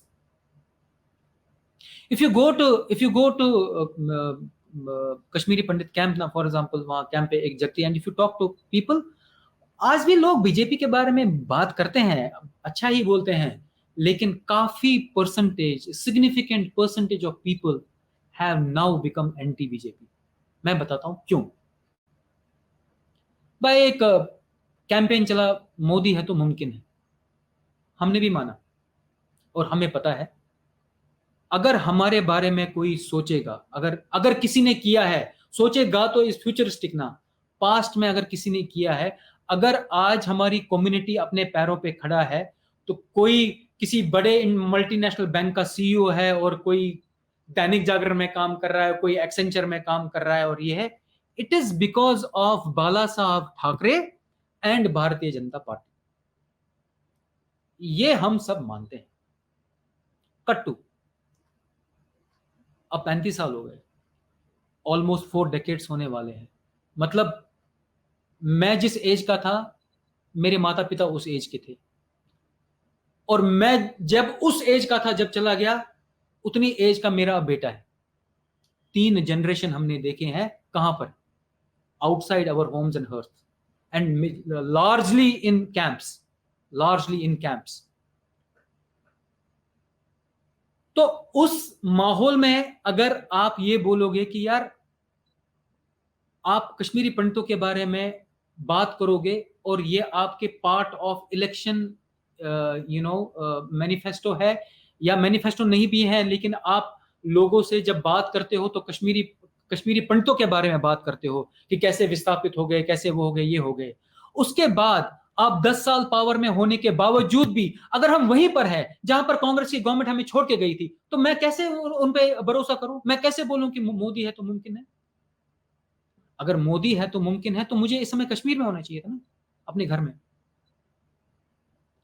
और मैं आज भी यही यकीन मानता हूं, अगर कर सकते हैं ना तो यही कर सकते हैं. इसीलिए हम थोड़े से, शायद मैं पर्सनली नहीं, बट मैंने देखा है अब जो कैंप है, जो जम्मू में जितने भी कश्मीरी पंडित्स हैं, by and large people have started talking against BJP because वो कह रहे हैं कि यार इन्होंने भी कुछ नहीं किया।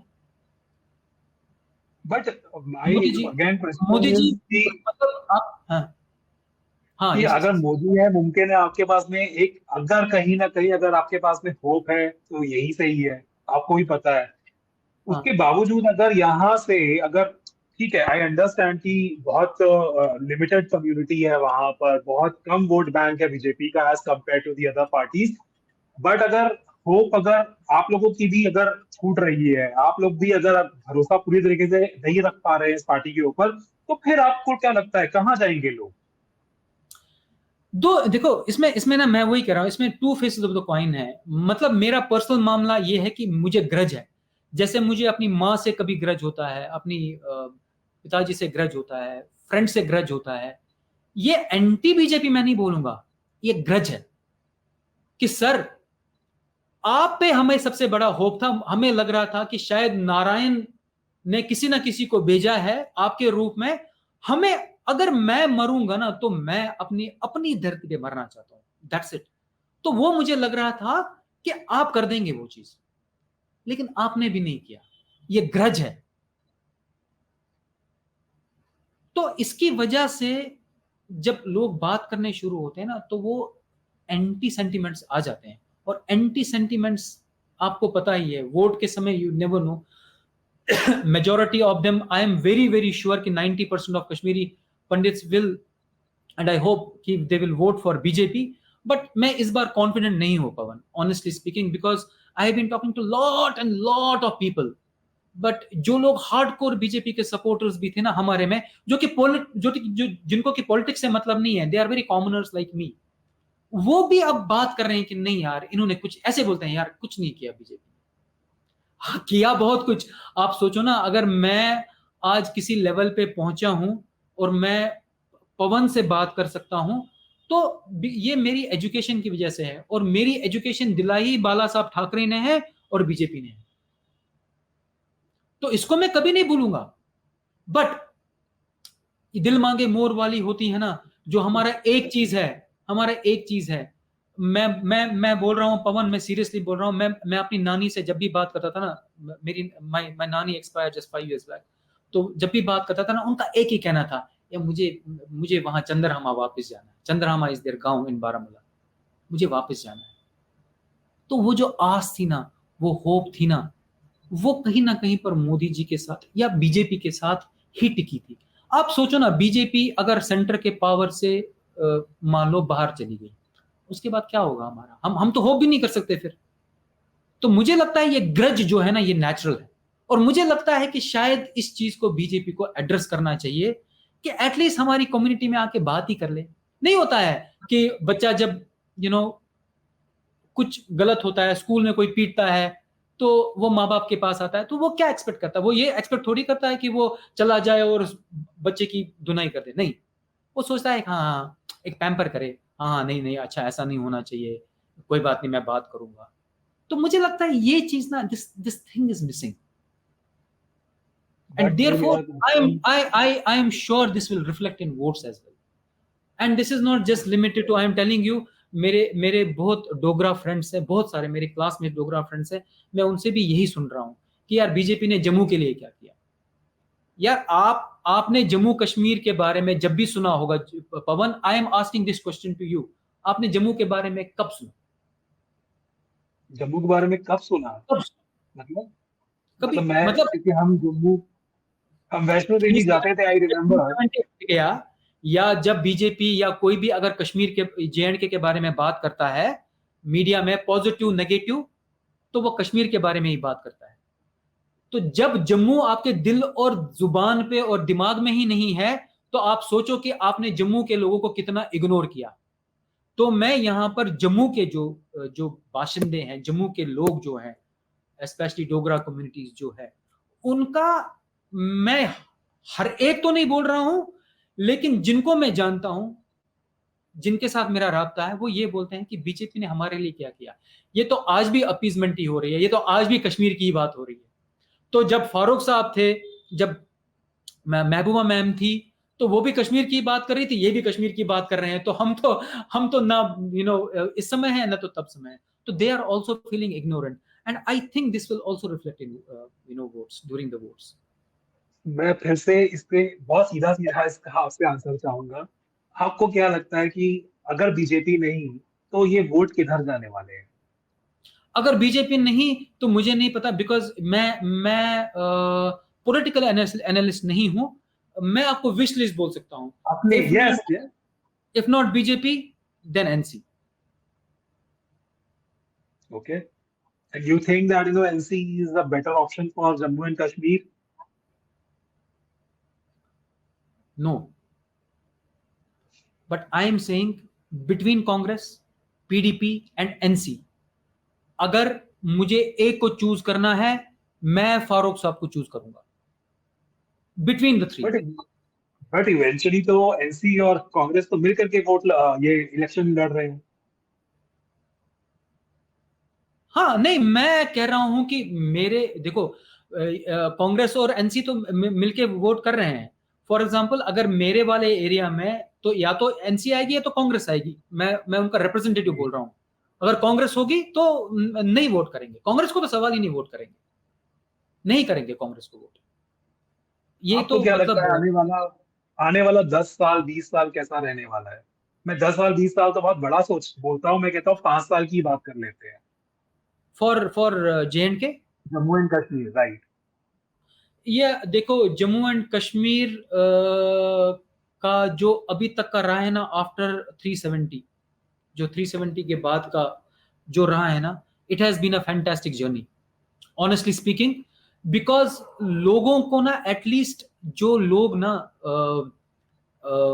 Middle class, lower middle class के लोग हैं, वही एक्चुअली, एक तो ऊपर वाले 10% वो तो छोड़ो, वो तो मैनिपुलेट करते हैं, चाहे वो पॉलिटिक्स हो, चाहे वो इकोसिस्टम हो, या चाहे वो नैरेटिव बिल्ड वही करते हैं. मैं उनकी बात नहीं कर रहा हूँ, क्योंकि वो कितना सच बोलते हैं कितना झूठ बोलते हैं, इन पे भरोसा नहीं करना चाहिए. ठीक है. मैं हमेशा बोलता हूं पवन, और आपको भी बोल रहा हूं, अगर आपको कश्मीर के बारे में या किसी भी रीजन के बारे में जानना हो ना, do not talk to any author, any intellectual, any politician. ये सब मोटिवेटेड होते हैं. कोई किताब लिखता है ना कोई, आई डोंट नो, ठीक है. Historians, I don't believe in them. Okay.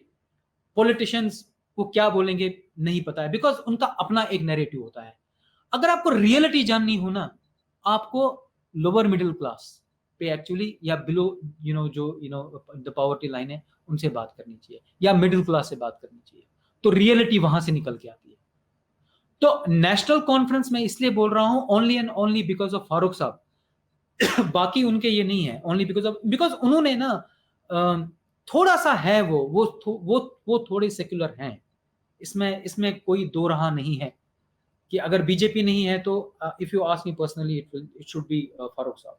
Not even Omar Abdullah साहब भी नहीं, फारूक साहब की मैं ये बोलता हूं कि he should be the chief minister, if not BJP. But वही एंड मैं यस, फिर से आता हूँ, तो अगले 5 साल आप क्या देखते हैं कि अगर 5 साल अगर नेशनल अगले कॉन्फ्रेंस अगर 5 साल मान के में ना, चलिए देयर विल वहां बी, मुझे लगता है कि अगली ये वाला इलेक्शन है ना, ये कोई हम्म, खास माने, मुझे लगता है कोई खास माने नहीं रखेगा. There is a reason why. It is to be waited. I cannot guarantee कि ये बात बिल्कुल ही 100% ठीक है, लेकिन जितना मैंने खुद एनालाइज किया है, जो गठन हुआ है ना, एक तो है 370 का हटना, दूसरा है जे एंड के का गठन, होना कंट्री में, जो है, ये कॉन्स्टिट्यूशन का जो ये है ना क्लॉज, वो है आई थिंक 239.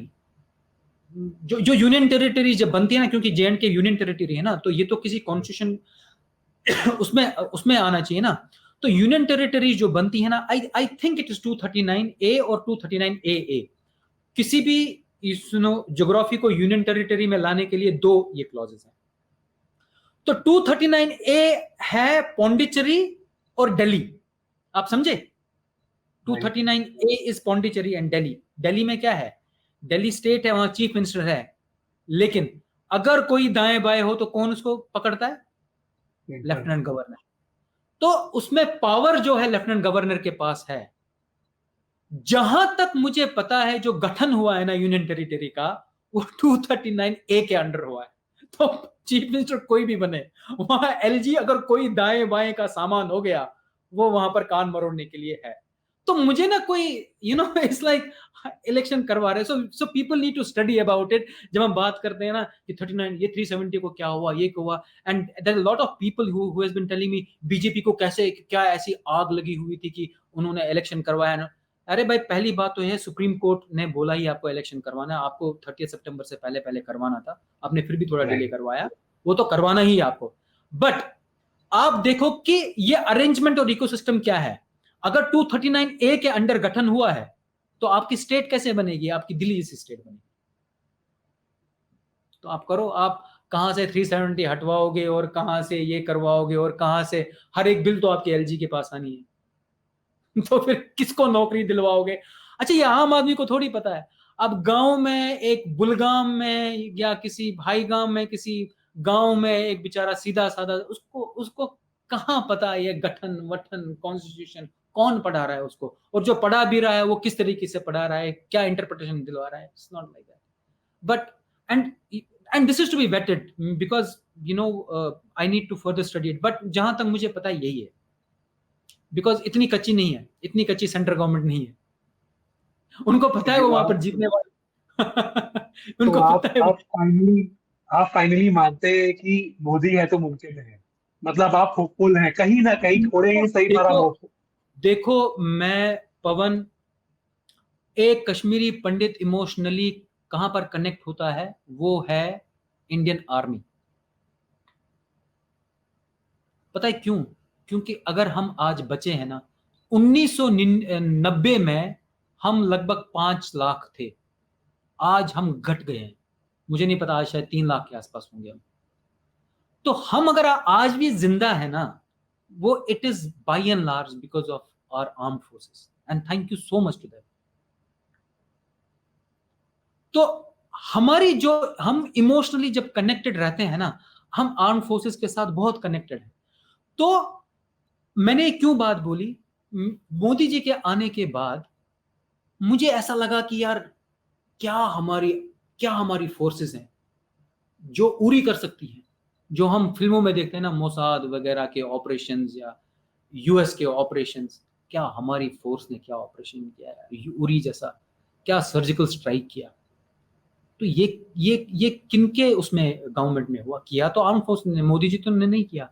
लेकिन शायद ऐसा डिसीजन लेना, वो एक पॉलिटिकल विल ऐसी होना, वो शायद यही कर सकते थे। तो क्या मैं सल्यूट करूं उनको? हाँ, बिल्कुल करूंगा। 370 हटना, जबकि पूरी धमकियां, इंटरनल सिक्योरिटी थ्रेट ज्यादा था, एक्सटर्नल तो दूर की बात है। कुछ पार्टियां बोलती थी कि भाई खून की नदियां बहेंगी। कश्मीर के पार्टियां तो बोलेंगी, उनको तो बोलना ही था, बिकॉज उनकी तो पावर ही छीन रहे थे। बट बाकी नेशनल पार्टीज भी बोल रही थी। वो सब के बावजूद भी ऐसा डिसीजन लेना, वो शायद यही ले पाते। हमारे लोगों में वो प्राइड भरना। मुझे ऐसे बताओ, आज बच्चा बच्चा हिस्ट्री जानना चाहता है, भारत की एक्चुअल हिस्ट्री जानना चाहता है। ये क्या 2014 से पहले होता था? History used to be a boring subject. दो चीजें हुई, एक तो सोशल मीडिया एरा आया, पूरे वर्ल्ड में आया, और शायद ये जो ये नरेटिव प्रधानमंत्री साहब ने ये बिल्डअप किया कि यार भारत मेरी माँ है, अगर ये कंट्री है तब हम हैं। तो इससे ना ये बच्चे, ये यंग जनरेशन इतनी इंस्पायर हुई, उन लोगों ने काफी दिलचस्पी लेना शुरू किया कि यार एक्चुअली हम हैं क्या। आज यही स्कूल के बच्चे, यही कॉलेज के बच्चे डिबेट करते हैं इसके ऊपर यार। तो यार India has changed, India has changed. India has actually changed. And I am not saying, I am not against any, I may have a liking for one party because of the reason. मेरा एक ही reason है कि मैं अगर जिंदा हूं, मेरे को अगर इस लायक बनाया, पढ़ा लिखा बनाया, आज मेरी कम्युनिटी जिंदा है, इट इज बिकॉज ऑफ बाला साहब ठाकरे एंड बीजेपी। तो ये आप मेरे से नहीं ले सकते हो, इस ट्रूथ को आप मेरे से छीन नहीं सकते हो। तो मेरा गद्दारी करना तो यार बनता नहीं है। तो मेरा ये है। बट अगर मैं एक न्यूट्रल होके, अगर मैं ये बेनिफिशियरी नहीं होता, अगर मैं तब भी सोचता, तब मैं सोचता कि नहीं यार, ये उरी वाला हमने आज तक ऐसा ऐसा कभी कुछ किया नहीं है। हम तो हमेशा सोचते थे कि कभी भी अटैक होता था, बम ब्लास्ट होते थे, हम डॉस यार, हम परेशान हो गए थे। यही बात चलता था यार, डॉस यार कितना है। And we had accepted it. ऐसा लगता था बाहर जाएंगे, हाँ फट जाएगा आज कुछ ना कुछ। लेकिन वो चेंज किया उन्होंने। आज हम बात कर रहे हैं, हम थर्ड लार्जेस्ट इकोनॉमी बनेंगे। आज आज बच्चा बच्चा, you will not believe Pawan, school के बच्चे स्टार्टअप की बात करते हैं यार। स्कूल के बच्चे राइट। फंडिंग उठा रहे हैं। अभी 2 दिन पहले एक बंदे ने फंडिंग उठाई 3 करोड़ रुपए की। सो ये तो नहीं था पहले। तो कुछ तो चेंज हुआ है और किसी ने तो चेंज किया है। अगर कुछ चेंज हुआ है और अगर किसी ने चेंज किया है, मुझे नहीं बताना पड़ेगा कि किसने ये चेंज किया है। हाँ, ऐसा भी नहीं है लेकिन कि हर एक चीज, grass is green everywhere, it is not. BJP needs to understand that there are a lot of feedbacks and they need to address to it. We may not be impacting their voting, we may not be significant voters, but अगर हम भी नहीं रहेंगे ना, आपको भी बोलने के लिए कश्मीरी विस्थापित नहीं रहेंगे। आपको, आपके लिए भी कोई कैरेट नहीं बचेगा। अगर आप में कैरेट ही सोचते हैं, नेहरू जी ने हमें बोला था कि हम क्या बोलते हैं, बलि के बकरे हैं। शायद बोला था, मुझे नहीं पता, क्योंकि मैंने तो यही सुना है। एंड प्लीज पार्डन मी अगर उन्होंने नहीं बोला था, मतलब मैं तो 20-30 साल से यही सुन रहा हूँ, उन्होंने शायद कहीं बोला था, व्हाटएवर। तो या किसने भी बोला हो, अगर हम कैरेट ही हैं, अगर ये कैरेट ही, अगर ये बलि का बकरा ही नहीं रहा, तो आप किसकी कुर्बानी दो? आई थिंक देखिए, चेंज तो जो भी है ऑफ कोर्स आ भी रहा है, दिख भी रहा है, बट आई थिंक इस चेंज को दिलो दिमाग तक एक इंसान पूरी तरीके से ना महसूस कर पाए बल्कि इसको जी पाए, आई थिंक उसके अंदर कई जनरेशन का टाइम लगेगा। सिर्फ सेंटर के अंदर हमने 10 साल के अंदर चेंज देखा, और उस जो चेंज आया सेंटर के अंदर, उसने पूरे के पूरे हिंदुस्तान को एक नई दिशा भी दी है और एक नई एनर्जी भी दी है। पिछले 5 सालों के अंदर 370 हटने के बाद के अंदर एज इंडियन मेरे को लगता है कि कहीं ना कहीं हम आज कश्मीर के अंदर ना सिर्फ आराम से जा सकते हैं बल्कि वहां पर आराम से रह भी सकते हैं बिना किसी डर के। तो ये जो सेंस ऑफ सिक्योरिटी है, ये जो सेंस ऑफ सेफ्टी है, ये आ पाना इतना आसान भी नहीं है हर इंसान के अंदर। बिल्कुल अगर सही, बिल्कुल सही। इतना आया है तो आई एम श्योर हम आगे भी बढ़ेंगे। आई थिंक होप से बड़ी कोई चीज भी नहीं है। थैंक यू सो हाँ, मच राहुल। ये प्लीज प्लीज कंप्लीट या योर। तो क्या होता है ना, एक एक एक क्या बोलते हैं, पेशेंस की ना एक इंतहा होती है। देखो, मेरी नानी यही बोलते बोलते चली गई कि नहीं, मुझे अपने गांव वापस जाना है, मुझे यहाँ नहीं रहना है। वो चली गई। आज मेरे डैड नहीं है, वो भी चले गए। मतलब कब मुझे भी जाना है, तब उसका वेट कर रहे हैं क्या हम? भाई, मुझे मुझे मेरा क्या है, मेरा एक ही मुद्दा है, मुझे अपने वापस भेजो ना यार। मुझे, मेरे लिए एक जगह बनाओ वहां पर, मतलब एक 10 किलोमीटर का रेडियस बना दो, हम उतने में आ जाएंगे सारे। अगर आप 100 आर्मी वाले लगा दोगे, हम उतने उतने में ही हमारा ये हो जाएगा। तो क्या क्या चीज रोक रही है आपको? दे दो ना हमारे को अपनी कुछ अलग से जगह दे दो, हम अपना खुशी खुशी रह पाएंगे और आपको वोट भी दे देंगे। But I am sure That's what I'm saying. Change is I'm on the saying, what are card. they waiting for? Are they waiting कि मेरी जनरेशन भी चली जाए?